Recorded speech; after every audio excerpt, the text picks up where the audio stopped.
शेष का मनरेगा बचाओ संग्राम के तहत कांग्रेस ने गुरुवार को प्रदर्शन करते हुए सख्ती कलेक्ट्रेट का घेराव किया। विधानसभा नेता प्रतिपक्ष चरणदास महंत, पूर्व कैबिनेट मंत्री उमेश पटेल, विधायक रामकुमार यादव, विधायक बालेश्वर साहू सहित जिला कांग्रेस कमेटी के पदाधिकारियों के मार्गदर्शन में कार्यकर्ताओं ने केंद्र सरकार के खिलाफ जमकर नारेबाजी की। मनरेगा योजना में कटौती और कथित अनियमितताओं को लेकर सरकार के खिलाफ विरोध दर्ज किया। इस दौरान नेता प्रतिपक्ष डॉक्टर चरणदास महंत ने कहा कि मनरेगा गरीबों और मजदूरों की जीवन रेखा है, सरकार जानबूझकर इस योजना को कमजोर कर रही है। उन्होंने चेतावनी दी कि मनरेगा से जुड़े हुए मुद्दों का समाधान नहीं किया गया तो कांग्रेस और ज्यादा तेज आंदोलन करेगी। मनरेगा के खिलाफ जो केंद्र सरकार ने नीति बनाई है, जो नीति बना करके गरीबों को सताने की योजना बनाई है, जो हमारे कार्यक्रम को बदल करके गरीब के पेट पे लात मारा है, उसके खिलाफ हम लोग एक साथ मिलकर संघर्ष करेंगे। पूरा कांग्रेस पार्टी देश में संघर्ष कर रही है। गया है केंद्र सरकार के द्वारा उसको पूरे प्रदेश भर में, पूरे देश में और हमारे प्रदेश में अलग अलग जगहों पर कलेक्ट्रेट घेराव किया जा रहा है। आज उसी तारतम्य में शक्ति में भी माननीय चरणदास महंत जी के नेतृत्व में ये कलेक्ट्रेट घेराव किया गया था, जिसमें हम लोग सब उपस्थित थे। भोपाल में सड़कों पर चलती युवतियों पर कटर और चाकू से हमला करने वाले आरोपी को आखिरकार गिरफ्तार कर लिया गया। सनकी हमलावर को लेकर पुलिस ने खुलासा किया। भोपाल में कटरमैन ने 4 वारदातों को अंजाम दिया था, जबकि इससे पहले वो साल 2014 में सागर में भी वारदातों को अंजाम दे चुका था। उसके मोबाइल से अश्लील कंटेंट मिला है। पुलिस के मुताबिक निजी जीवन में तनाव के चलते वो युवतियों को अपना शिकार बनाया करता था। तस्वीर में दिख रहा ये व्यक्ति देवेंद्र अहिरवार एक ऐसा सनकी है जो इसलिए युवतियों पर कटर से हमला करता था क्योंकि इसकी पत्नी इसे छोड़कर चली गई थी।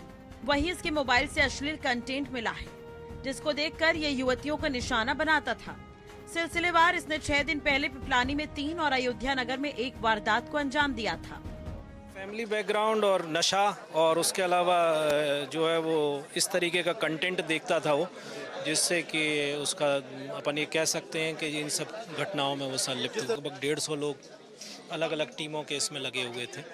900 के लगभग सीसीटीवी कैमरे और स्केच और ह्यूमन इंटेलिजेंस से हम लोगों को ये पुख्ता जानकारी मिली कि इस तरीके के हुलिये का संदिग्ध एक व्यक्ति जो है वो कोच फैक्ट्री के आसपास दिखता है। वहाँ पे फिर उसको पुलिस ने जो है उसको दबिश दे के पकड़ा। आरोपी की तलाश में पुलिस ने 100 से ज्यादा संदिग्धों को पकड़ा, 9 से अधिक सीसीटीवी फुटेज खंगाले और करीब 600 पुराने बदमाशों का रिकॉर्ड खंगाला, जिसके बाद लोगों ने आरोपी की जानकारी पुलिस को दी। आरोपी को लेकर खुलासा हुआ कि सागर में उसने 2014 में 5 वारदातों को अंजाम दिया। सागर की घटनाओं में वो अब तक नहीं पकड़ा गया था। इस मामले की पूछताछ में आरोपी देवेंद्र अहिरवार ने सागर की घटनाएं कबूली है। उसके मोबाइल से अश्लील कंटेंट मिले, जिसे देखकर वो युवतियों को निशाना बनाता था। उसकी पत्नी के छोड़कर चले जाने के बाद उसने युवतियों पर हमला करना शुरू कर दिया। जब भी कोई युवती इसे अकेले में दिखती तो उस पर यह हमला कर देता। उसके पास वो मोटरसाइकिल भी मिली जो कि घटना में प्रयुक्त हुई थी। उसके पास कटर भी मिला जिससे उसने वारदात की थी, और उसने न केवल यहाँ की वारदातें कबूली बल्कि उसने बताया कि उसने इस तरीके की घटनाएं सागर में भी की हैं 2014 में, और उसके बाद वो वहाँ से फरार हो गया। तो हमने एसपी सागर को भी उसकी सूचना दी है और अभी हम इससे और पूछताछ कर रहे हैं कि इसने और किसी जिले में कोई अगर घटना की। आरोपी देवेंद्र अहिरवार सागर का रहने वाला है और नशे का आदी है। पुलिस ने उसे 2 दिन पर रिमांड पर लिया है। इतने साल में उसकी अन्य घटनाओं को लेकर भी पुलिस पूछताछ करेगी। वारदातों के बाद आरोपी मजदूरी करने लगा था, जिसके चलते उसकी पहचान देर से हुई। हालांकि गिरफ्तारी के बाद पुलिस ने उसका जुलूस भी निकाला और उससे पूछताछ की जा रही है। भोपाल से INS 24/7 के लिए गौरव गुप्ता की रिपोर्ट। नारायणपुर के सोनपुर में डीआरजी और पुलिस बल ने नक्सलियों की हथियार फैक्ट्री का पर्दाफाश कर दिया है और पुलिस ने बड़ी संख्या में नक्सलियों की हथियार फैक्ट्री का सामान बरामद किया है। सर्च ऑपरेशन में 1000 किलोग्राम एल्युमिनियम की छड़ें, हजारों लोहे के pipe, electrical cutter, welding machine और अन्य उपकरण यहां से जब्त हुए हैं। ऑपरेशन कोरसकोंडो पांगुड़ू कुंदुलपार क्षेत्र में किया गया। ये बस्तर का अंदरूनी इलाका है नारायणपुर का, जहां पर नक्सलियों ने हथियार बनाने का सामान छुपा कर रखा था। पुलिस अधीक्षक रॉबिन्सन गुड़िया ने इसके बारे में जानकारी दी। बताया कि नक्सलवाद के खिलाफ अभियान लगातार जारी है और आगे भी जारी रहेगा। बस्तर को नक्सल मुक्त करने की दिशा में मुस्तैदी से इलाके में सर्च ऑपरेशन चलाया जा रहा है और विकास और शांति का मार्ग प्रशस्त किया जा रहा है।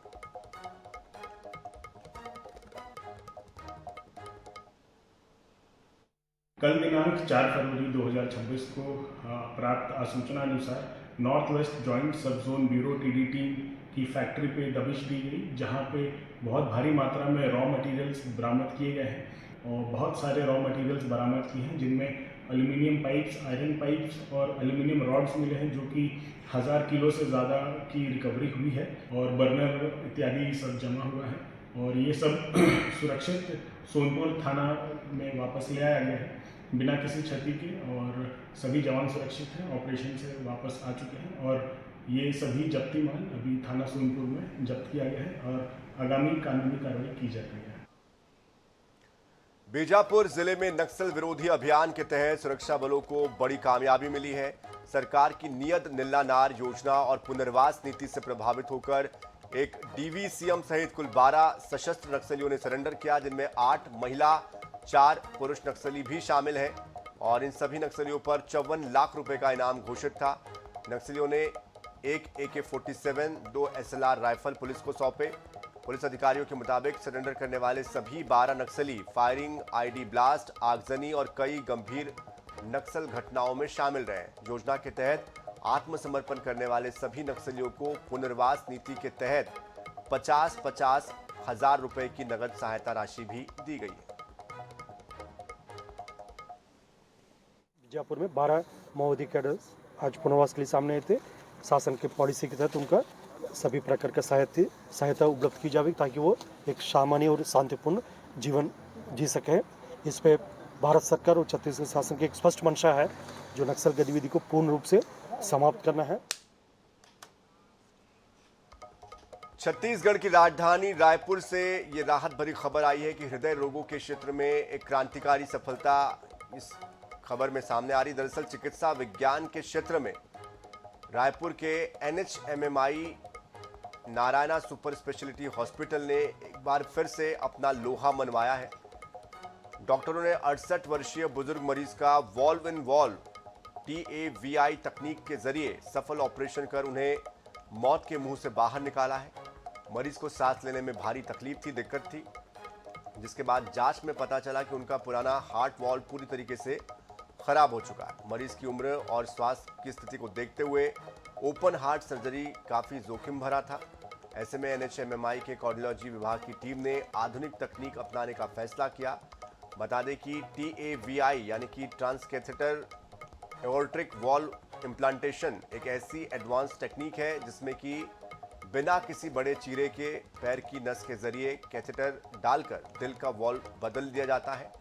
खास बात यह भी है कि इस केस में पुराने वॉल्व के अंदर ही एक नया वॉल्व फिट किया गया है और जिसे वॉल्व इन वॉल्व यानी कि वॉल्व के अंदर एक और वॉल्व की प्रक्रिया कहा जाता है। पेशेंट जब आए थे उनका जो हार्ट का पंपिंगेशन काफ़ी कम था और हार्ट फेलियर में थे। वो हार्ट फेलियर को स्टेबलाइज करने के बाद हम उनको वाल्व इन वाल्व टिश्यू वाल्व के ऊपर दूसरा एक आर्टिफिशियल वाल्व डाले हैं थ्रू टावी प्रक्रिया के से, और पेशेंट को हम अवेक एनेस्थीसिया दे के किए थे। वेंटिलेटर में डालने की ज़रूरत नहीं पड़ा था और पेशेंट का जो प्रोसीजर के बाद पेशेंट का जो पोस्ट प्रोसीजर इश्यूज था काफ़ी अनकॉम्प्लिकेटेड था और 3rd डे में पेशेंट घर गया था। देखिए नेगेटिव वाल्व जो है, जो पहले नहीं ऑपरेट किया हुआ वाल्व को हम बहुत सारी जगह बहुत केसेस किए हैं टावी में, जिसको हम बोलते हैं। तो इसके लिए प्री प्रोसीजर मेटिकुलस प्लानिंग होना ज़रूरी है। हम CT करते हैं, CT का एनालिसिस करते हैं और उसको हम कुछ जो कंपनी है जिसमें जो वाल्व डालते हैं कंपनी का लोग से और कुछ एक्सपर्ट से डेफिनेटली बात करते हैं और उसके बाद ये प्रोसीजर को ऑन टेबल जब पेशेंट जाता है टेबल पे ईच एंड इंडिविजुअल स्टेप जो है वो प्लानिंग होकर रहता है, सो दैट प्रोसीजर के दौरान कॉम्प्लिकेशन कम या ना हो। मऊगंज जिले की हरहा ग्राम पंचायत में जन सुनवाई के दौरान उस वक्त हड़कंप मच गया जब एक विधवा महिला ने खुद पर पेट्रोल डालकर आत्मदाह का प्रयास किया। गनीमत ये रही कि अपर कलेक्टर ने समय रहते माचिस छीन ली। महिला का यह आरोप है कि भूमाफियाओं ने उसकी जमीन हड़प ली थी और प्रशासन आंखें मूंदे बैठा रहा। हैरानी की बात तो ये भी रही कि जिस खदान की लीज के लिए जन सुनवाई हो रही थी वहां पर 80% अवैध उत्खनन पहले ही किया जा चुका है। ग्रामीणों का आरोप है कि माफिया ने आदिवासियों की जमीन पर 100 फीट गहरे गड्ढे कर दिए हैं। 2 दिन पहले हुई कार्रवाई के बावजूद प्रशासन आज उसी अवैध काम को वैध करने की तैयारी में देखा, जिससे कि सिस्टम की कार्यप्रणाली को लेकर भी गंभीर सवाल खड़े हो रहे हैं।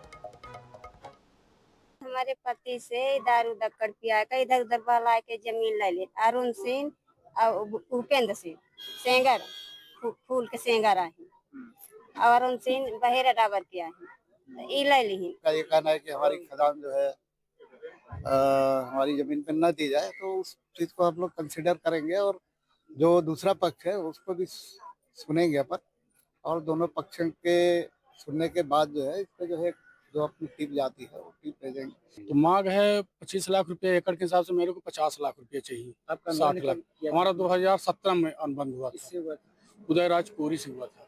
उसके पति के द्वारा हम लोग अनुबंध कराए थे। उसके लगभग 2017 जनवरी की हमारा अनुबंध था। अब वो 2 साल 1.5 साल हो गया, खत्म हो गया। 1.5 साल बाद अभी वो बोल रही है अभी तक पैसा लिया अप्रैल तक।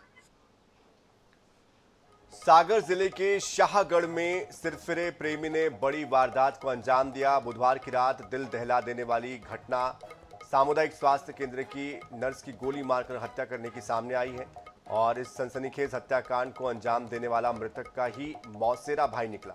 एक तरफा प्रेम में आरोपी नर्स पर शादी का दबाव बना रहा था।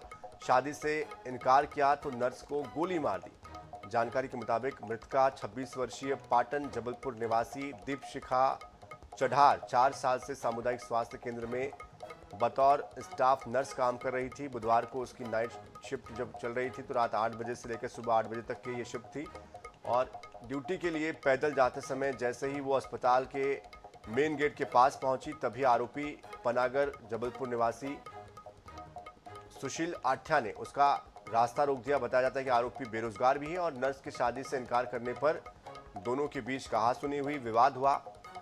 नर्स दीपशिखा को आरोपी ने हाथ पकड़कर धक्का दिया, बंदूक से 3 राउंड फायर भी कर दिया। 2 गोली नर्स की पीठ पर लगी और 2 गोली नर्स की पीठ पर लगी और वहीं पर नर्स मौके पर ही उसकी मौत हो गई। घटना के बाद से आरोपी जो है वो जंगल की तरफ भाग निकला। पुलिस संभावित ठिकानों पर अब दबिश दे रही है। इधर गुस्साए परिजनों ने सागर कानपुर हाईवे पर चक्का जाम कर दिया। आरोपी की जल्द से जल्द गिरफ्तारी की मांग की जा रही है।